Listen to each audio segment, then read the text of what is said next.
Hello student, आज हम पढ़ने वाले adsorption isotherm. What is adsorption isotherm? Here we study the behaviour of adsorption of gas at constant temperature. तो आपने इसके पहले पढ़ा हुआ है adsorption of gas on solid surface, जिसमें गैस एडजॉर्ब होती है किसी सॉलिड सरफेस पर। तो हमने एडजॉर्प्शन ऑफ गैस पढ़ा हुआ है, how adsorption depend upon pressure, temperature, surface area. तो इस टॉपिक में हम पढ़ेंगे कि if we kept temperature constant and we change the pressure, अगर हम टेम्परेचर को कांस्टेंट रख करके और प्रेशर को हम चेंज करते हैं तो उससे एडजॉर्प्शन पर क्या असर पड़ेगा।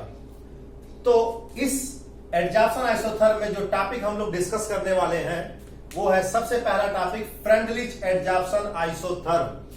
What is Freundlich adsorption isotherm?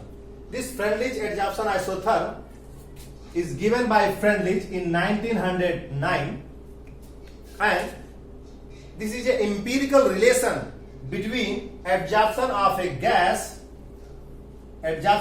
gas with change in pressure at a particular temperature, and this equation is x by m is directly proportional to p to the power 1 by n. Here p is pressure, x represent mass of adsorbed gas, m represent mass of adsorbent.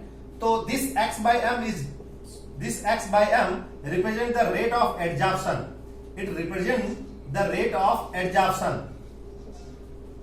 And here p is the pressure, n is constant. What is n?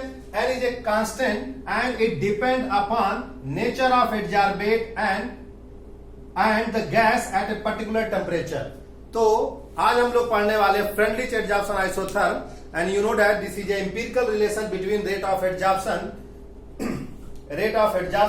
With pressure. Here n is constant which is depend upon nature of gas at a particular temperature. तो my dear student, आज हम लोग इस topic को detail में discuss करेंगे और इसके ग्राफ को भी हम स्टडी करेंगे। अगर आप इस ग्राफ पर आइए, फिगर नंबर 1 पे आप इधर फोकस करो, तो आप देखो मैंने यहाँ लिखा x बाई एम और यहाँ पर ये प्रेशर P रिप्रेजेंट प्रेशर को रिप्रेजेंट करता है। मैंने यहाँ चार लाइन कर्व ग्राफ ड्रा किया हुआ है at 273 Kelvin, at 244 Kelvin, at 210 Kelvin, at 195 Kelvin. आप क्या ऑब्जर्व कर रहे हैं? अगर एक हम वर्टिकल लाइन यहां से ड्रा करें तो हम ये पाएंगे at constant pressure when the temperature is maximum 273 Kelvin, rate of adsorption is minimum. As we decrease the temperature, again 244 Kelvin, rate of adsorption increases. Again, when we decrease the temperature up to 200 Kelvin, rate of adsorption again increases. When we decrease the temperature up to 195 Kelvin, rate of adsorption is maximum. So my dear student, you can say that at lower temperature, if the nature of a gas, if we take a particular gas and a adsorbent, then at lower temperature, जैसे जैसे हम temperature को decrease करते जाएंगे वैसे वैसे rate of adsorption क्या होता जाएगा? इंक्रीज करता जाएगा। तो आप देखो यहाँ पर 273 केल्विन टेम्परेचर पर रेट ऑफ एडजॉर्प्शन क्या है? मिनिमम है। एट 195 केल्विन पर रेट ऑफ एडजॉर्प्शन क्या है? मैक्सिमम है। अगर मैंने प्रेशर को क्या रखा? कांस्टेंट रखा। तो आप समझ सकते हैं कि जिस तरीके से अगर हम टेम्परेचर को कांस्टेंट रखते हैं, टेम्परेचर को कांस्टेंट रख करके प्रेशर को इंक्रीज या डिक्रीज करेंगे, then rate of adsorption is directly proportional to pressure. If you increase the pressure, rate of adsorption is also increases. If you decrease the pressure, rate of adsorption is also decreases. So a point will come, कभी कभी क्या होता है, एक समय ऐसा भी आता है कि सैचुरेशन आ जाती है। So watch this graph, this is saturation line. Now you see that after a particular point, if we increase the pressure again and again, then rate of adsorption, जो आपका rate of adsorption है वो unaffected होगा। हम बोलेंगे कि क्या हो गया, हमारा एडजॉर्प्शन प्रोसेस क्या हो गया? सैचुरेट कर रहा है। क्या कर रहा है? सैचुरेट। तो initially when we increase the pressure, जब हम शुरुआत में प्रेशर को इंक्रीज करते हैं तो रेट ऑफ एडजॉर्प्शन बढ़ता है, लेकिन जैसे जैसे प्रेशर को हम लगातार इंक्रीज करते जाएंगे, एक समय ऐसा भी आएगा कि आफ्टर ए पर्टिकुलर पॉइंट अगर आप प्रेशर को इंक्रीज भी करते हो तो एडजॉर्प्शन का जो प्रोसेस है वो सैचुरेट कर जाता है। तो ग्राफ को हम स्टडी करते हैं, और अगर आप इस पॉइंट से एक लाइन को ड्रा करेंगे तो ये इसके स्लोप को रिप्रेजेंट करेगा। किसको रिप्रेजेंट करेगा? स्लोप को रिप्रेजेंट करेगा। तो अभी हम नेक्स्ट टॉपिक इसमें डिस्कस करते हैं, इस ग्राफ से हम क्या क्या और जानकारी ले सकते हैं। तो आइए मैं आता हूं इस ग्राफ के बारे में। Here this is A empirical relation between rate of adsorption and pressure. So if taking log both side, first of all taking log both side,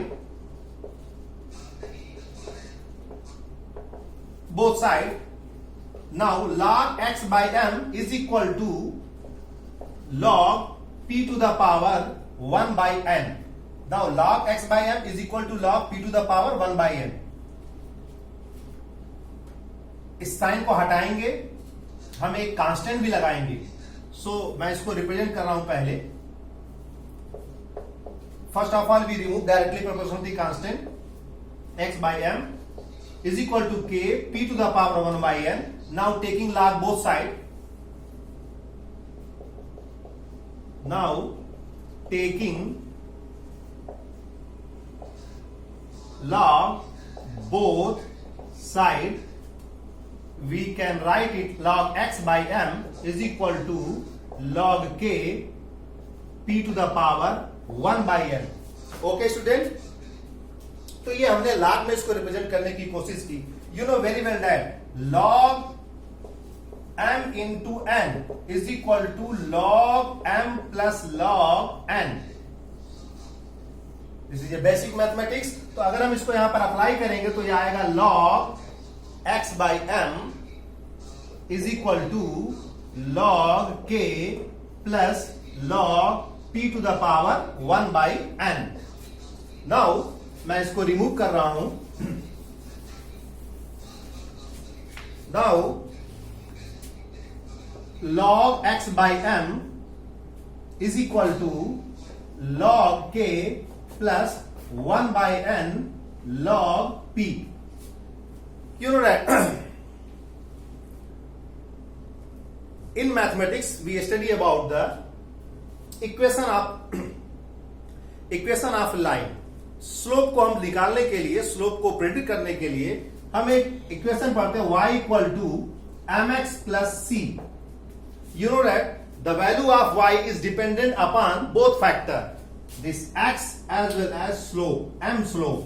तो मैं इस पर डिस्कशन करूंगा अभी कि कैसे y की वैल्यू x पर डिपेंडेंट है, और नॉट ओनली x पर डिपेंडेंट है बल्कि m पर भी डिपेंडेंट है। Here m is the slope of equation. तो अब अगर हम y log x by m, हम log k को c सपोज कर सकते हैं। Now here 1 by n is m, log p is x. तो जिस तरीके से log x by m means rate of adsorption dependent है प्रेशर पर, बिल्कुल उसी तरीके से the value of y is dependent upon x. तो हम इक्वेशन को इक्वेट कर रहे हैं, दोनों इक्वेशन को, और इससे हमने पाया कि value of log x by m is dependent upon log p. Here 1 by n is slope. तो अगर हम इसका ग्राफ प्लॉट करेंगे, तो अगर मैं आपके सामने यहां पर x by m की वैल्यू कैलकुलेट करूं at pressure 1 atm. Now suppose if the pressure is 1 atm, you know that very well, the value of log 1 is 0. जो वैल्यू log 1 की होती है वो क्या होती है? 0 होती है. At particular point log x by m is equal to log k plus 0. तो अब आप देखो कि जब हम ग्राफ को प्लॉट करते हैं, जब हम इसके ग्राफ को प्लॉट करते हैं, तो log p versus log x by m versus log p, हमने जब ग्राफ प्लॉट किया तो ग्राफ यहां ओरिजिन से शुरू नहीं हुआ. ग्राफ कहां से शुरू हुआ? इस पर्टिकुलर पॉइंट से. मीन्स अगर आप प्रेशर 1 atm लेते हैं, log p की पूरी वैल्यू 0, तब भी जो रेट ऑफ एडजॉर्प्शन होगा वो log k के इक्वल होगा, not equal to 0. Means pressure log p की वैल्यू अगर यहां पर 0 है तब भी रेट ऑफ एडजॉर्प्शन होगा। क्लियर? अगर हम इसके स्लोप की बात करें तो स्लोप आपका यहां पे क्या होगा 1/n। तो इस तरह हमने इस ग्राफ को भी समझा। अब मैं थोड़ा डिटेल में स्लोप के बारे में बताता हूं। सपोज करो कि हमने दो इक्वेशन लिया। Let's suppose y equal to 4 plus 2x।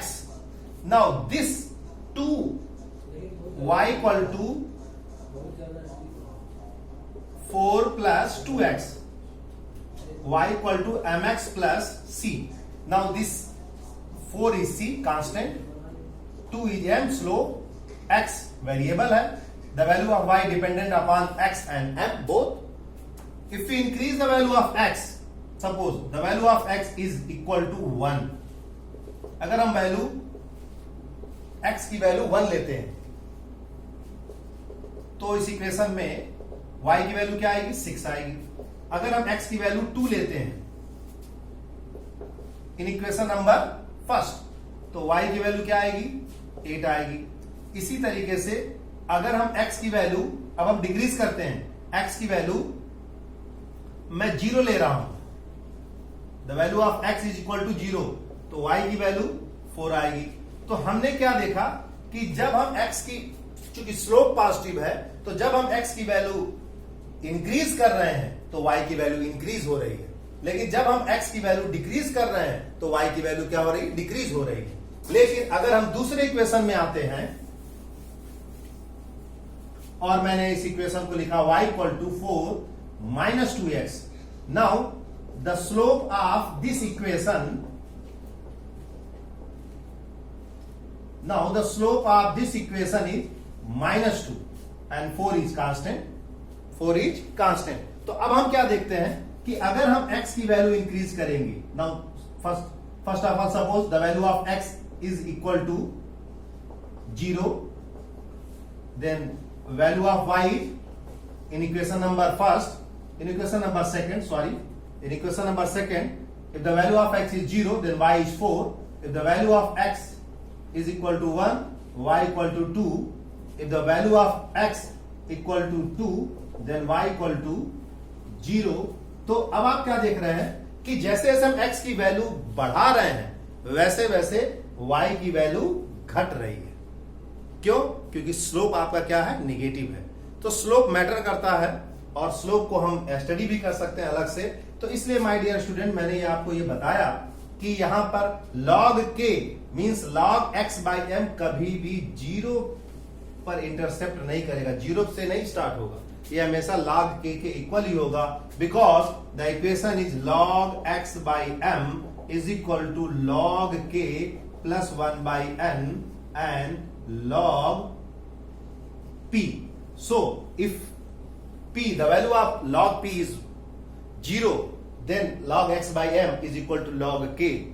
तो अगर log p की वैल्यू 0 भी होती है तो log x by m आपका log k के इक्वल होगा। तो इसलिए ये वैल्यू हमेशा का, ये जो ग्राफ है वो हमेशा देखो log k, इंटरसेप्ट आपका log k है।